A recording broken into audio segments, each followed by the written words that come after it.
right? Did you set your mood on Monday? Are you finding that setting your mood, setting your intentions for how you want your week to flow, how you would like to, at the end by Friday, what things would you have liked to accomplish, right? Are you only, and this is a question that I have, and this is something that I'm always kind of pinching my clients with, is because I know that they have financial goals. I know, and I'm glad, and that's usually why they come to me, because they have financial goals that they themselves have not been able to independently achieve, right? Whether it's with their credit score, home ownership, getting a new car, getting that apartment, whatever it is that they're thinking about doing, right? So they come to me and this is how they want to do it. And I like material goals. I do, right? But I also like to kind of push them beyond just the process of just thinking about how they're going to evolve materially. Because here's the thing about something material, right? I love material. I have my level of material, right?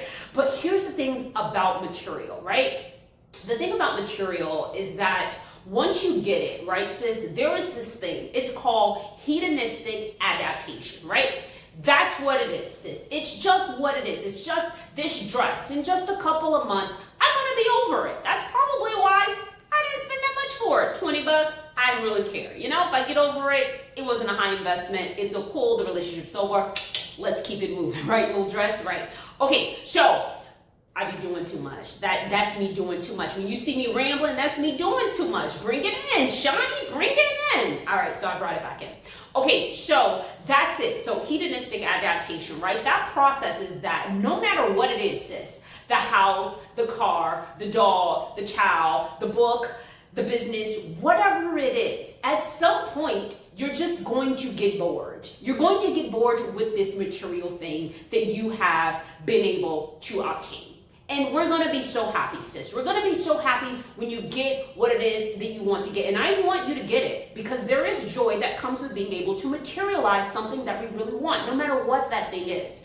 But also, as we advance materially, right, I also want this thing that is going to stay with you, right, is going to stay with you. And that is the development of your mind. That is going to go with you wherever it is that you go, whether you get yourself a Benz or you get yourself a Bow Bow. Whatever it is, sis, if you develop within, whatever you get without is just going to be an add-on, right?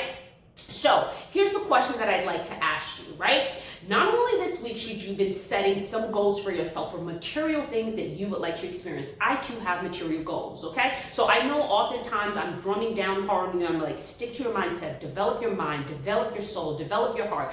I get it, right? I got it. And that will make it seem like I don't have any material goals. I do have some material goals. They're very small, but you know, I do have some. And I do like to, you know, accomplish some material things. So I don't want to come off as if don't buy this, don't buy that, because that's just not what I'm saying. I'm saying just keep it in balances so that when you get inside of the new house, when you get inside of the new car, when you get that new bag, that you really like yourself, right? You really like yourself and you really like the people that you're sharing the space with, right? And you also have really, you know, kind of confronted some parts of yourself so that when you're in the house, you're in the car, you're getting the bag, you're in the business, wherever it is that you are, right?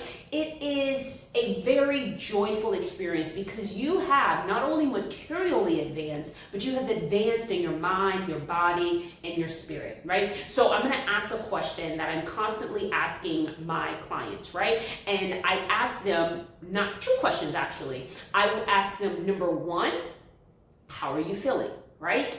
And when I ask them how they're feeling, interesting enough, their mind recognizes this as, how are you doing? Right? And there's two different aspects of yourself, right? There is how are you feeling and how are you doing, right? So if I asked you how you are feeling, I want you to tell me how it is that you're actually feeling. Because doing means that you are in action. That means that you are getting a checklist, and you're getting the groceries, and you're doing this, and you're doing that, and you know, that's great. We like that, right? We like taskmasters. Those are great, right? But what's going to make that process, whether it's you're cooking dinner, right? Because if you're in a good mood, sis, that dinner, you ever cook dinner in a bad mood? Sis, that rice be so burnt, I be scared, sis. But sometimes when I'm in a good mood, listen, that food come out so good, I feel like somebody else done came in there and cooked it, right? I feel like, is there a chef in here or something? Like, this can't be me. Because I know what you're capable of. All right, so anyway, sis, the question of the day. Today is Tuesday.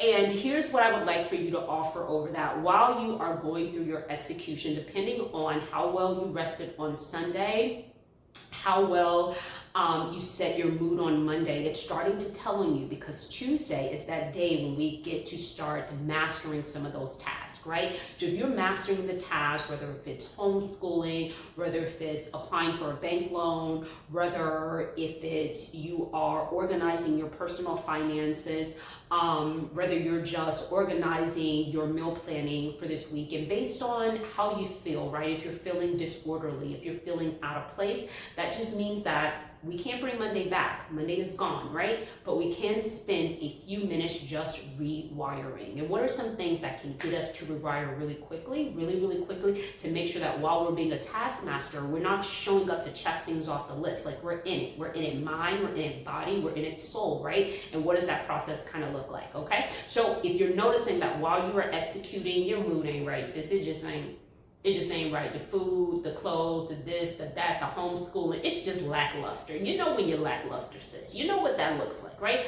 So if you've noticed that, here's a few things that I do when I notice that I'm not showing up in my A game. Number one, it must mean that I need to go and meditate. Even if I meditated that day, I would quickly, like if I'm noticing that my tongue is really sharp, I'm talking to people, I'm not giving them the opportunity to explain themselves, I'm kind of just cutting them off mid-sentence. What I'm gonna do is I'm gonna go and I'm just gonna meditate. I'm gonna set a timer for 10-15 minutes and I'm just gonna quiet my mind, right? I'm gonna quiet my mind. If you're finding that you're not able to quiet your mind with ease, then you can't just quiet your mind. I've been meditating for a while, so it's a natural kind of thing for me.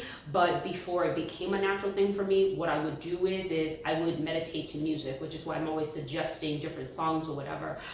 So maybe you may have to do a 3-minute song, 4-minute song, 5-minute song, see how that feels to you, just to shift yourself around a little bit. Let's say that doesn't work, right? That's not working. You listen to the song and then you're just not showing up. You know, your game face is gone.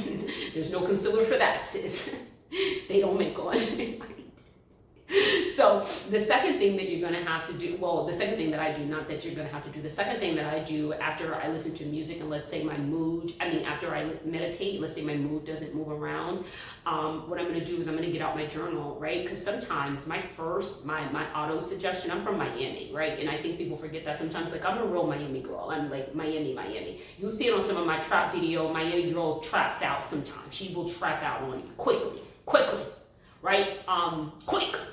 So one of the things that I do to kind of keep like that reactive part of myself is I don't want to talk to people like in that first voice, because like my first voice can be very firm, it can be very disregarding, it can be very strong, right? So what I'm going to do is I'm going to go and I'm going to get my journal and I'm going to put my first voice, instead of coming at you in my first voice, I'm gonna come at my journal in that way. And I'm gonna I think if some people saw what I said about them in my journals, they'd stop talking to me for sure. They would. There would be no conversation, I'm sure.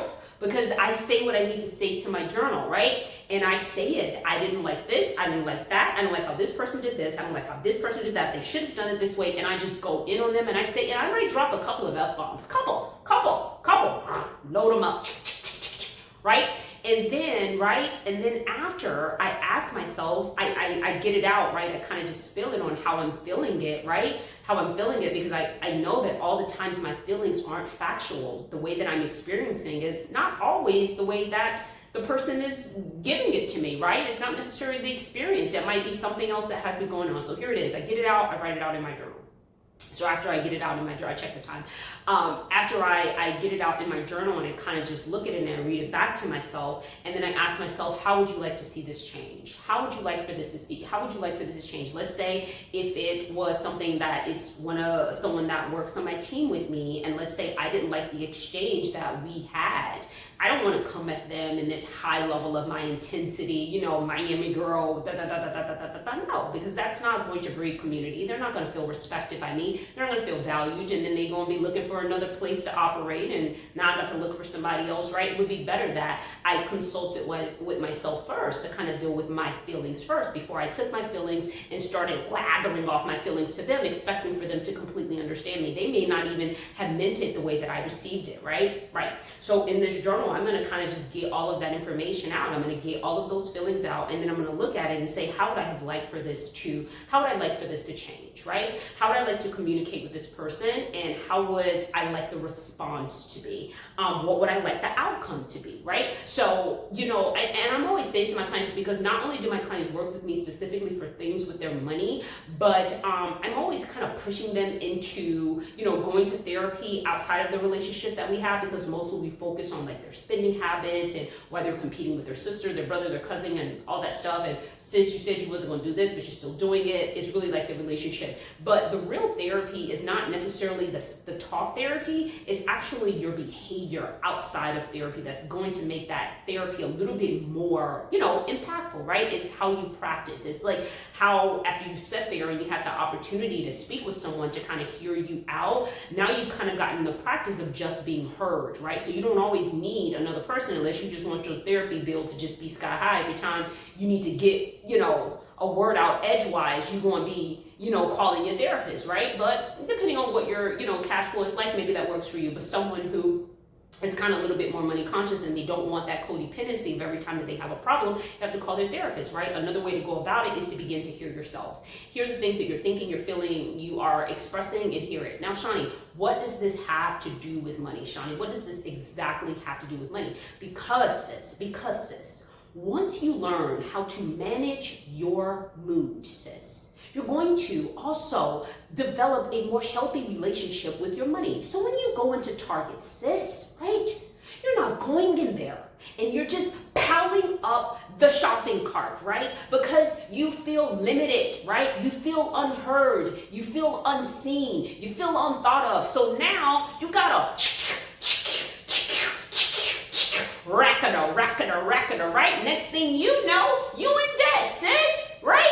Right. So it's having the opportunity to kind of do a disconnection. Right. Having the opportunity to do a disconnection. Dang. Let's see what that looked like. I don't know what happened, sis. I think I pressed the buzzer. I think I'm done. I'm not sure. I hope that I'm done. I don't know, sis. Something really crazy happened. I was really, giving it to you, sis. I was giving you all that I had. So obviously I just had something to happen that happens, right? And how do we do with happenings? We let them happen. And then we make adjustments after them. I'll make sure next time I don't sit up here and hold this in my hand. See, I know, I love those little things, nuances that keeps us strong and keeps us creative, little thingies. Okay, sis, that's it. If you haven't signed up for the 5-day money challenge, where we are having these intense conversations about how you are relating to money so that you begin to make more of it. And if you already like the amount of money that you are making, then maybe you'll just hang out with a few of us, because we might want to learn what you're doing with your money since you got so much of it, sis. We'll holla. Okay, I'm not going to pop up. Okay, let's turn this off. I'm going to be proud of myself. Are you going to be proud that I'm going to use my clicker? I hope so.